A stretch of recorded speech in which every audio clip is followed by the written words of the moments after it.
Welcome to Mobile Class Academy. Today promised to be exciting. We'll be looking at kinetic theory of matter and gas law. At the end of today, you will be able to know the following: the basic postulate of kinetic theory of matter and the postulate of the kinetic theory of gases. All the laws that governs gases, such as Boyle's law, Charles law, general gas law, ideal gas law, Avogadro's law, Graham's law of diffusion, and so on and so forth. And lastly, you will know the calculations involved in these laws with practical questions that you're going to see as we move on. The basic postulates of the kinetic molecular theory are: matter is composed of tiny particles called molecules, and these particles are in a constant state of motion, that is, they possess kinetic energy.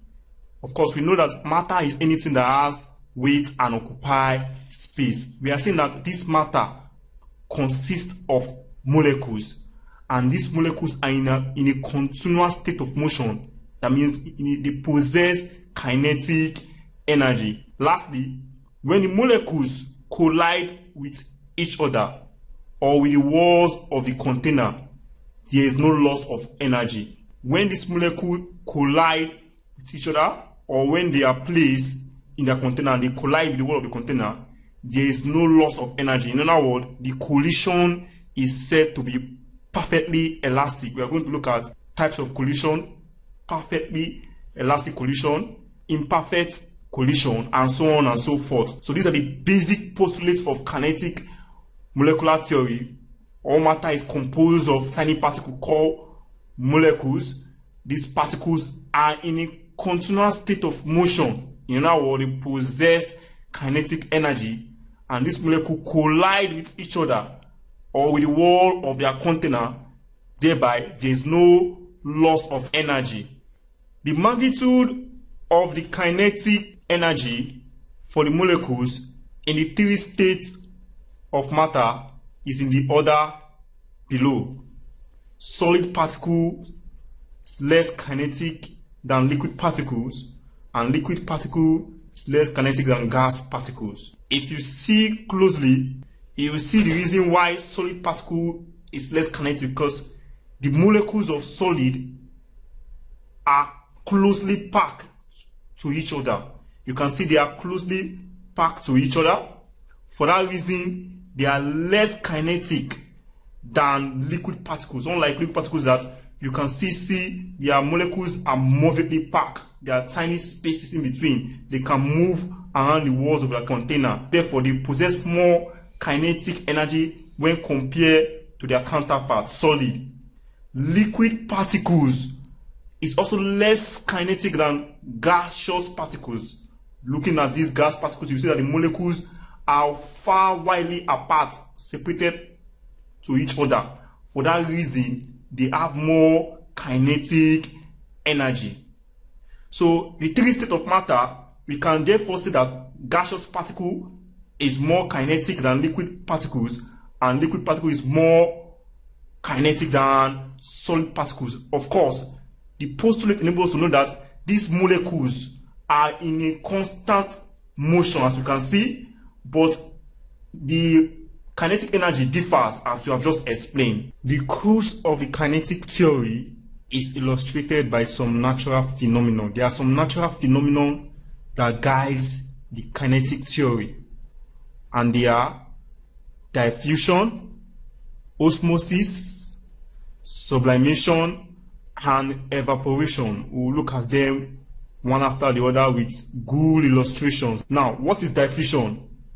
Diffusion is defined as the movement of water molecules, solute, it could be gaseous, it could be liquid, from a region of higher concentration. You can see the molecules here are high in concentration. When molecules move from higher concentration to the region of lower concentration, we say diffusion has occurred. So you can see this movement illustrates that the particles possess kinetic energy. Mind you, we say that these molecules are in constant motion. So diffusion tends to support kinetic theory as the molecule move from higher concentration to lower concentration. That process or that phenomenon is known as diffusion.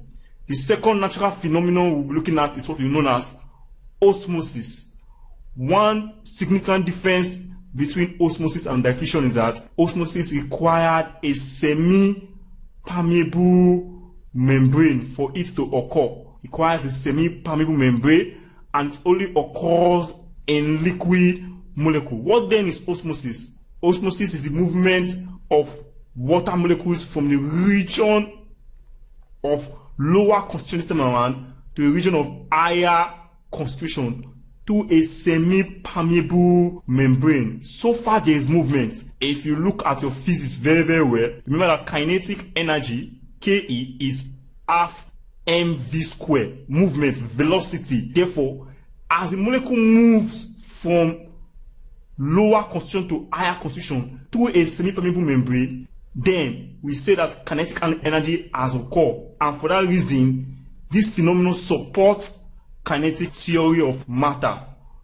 Now, another phenomenon we're looking at is what we know as sublimation. Naturally, matter changes. Matter are interconvertible. They can be converted from solid, can be converted to liquid, and liquid to gases.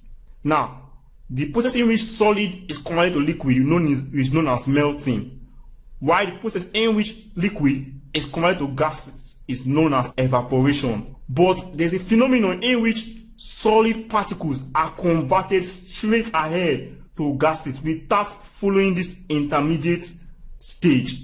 That process is known as sublimation. Is the process in which solid particles are converted straight ahead to gaseous particles without following the intermediate stage known as liquid. A good illustration you can see from this diagram, examples of particles that can exhibit are iodine. Iodine crystals can exhibit such phenomenon. So when solid particles change from solid to gases, that process is known as sublimation. So far they are converting, they are moving. They tend to possess kinetic energy, and sublimation tends to illustrate the cruise of kinetic theory. Another phenomenon we're looking at is known as evaporation. Evaporation is a natural phenomenon that occurs as a result of water molecules being heated up when sun, that's the highest amount of energy, heats it, or you apply it. When the heat reaches these water molecules, the liquid particles will tend to escape. They tend to evaporate into gaseous particles. That process is known as evaporation. The molecules in liquid will escape. They will be converted to gaseous particles. That movement supports the kinetic theory of matter. So we have seen the three different states of matter: solid, liquid, and gaseous particle in diffusion. How they illustrate kinetic theory. We have seen liquid, we have seen solid, and we have seen liquid. So these natural phenomena, as we have said, diffusion, osmosis, sublimation, and evaporation, explain the kinetic theory of matter.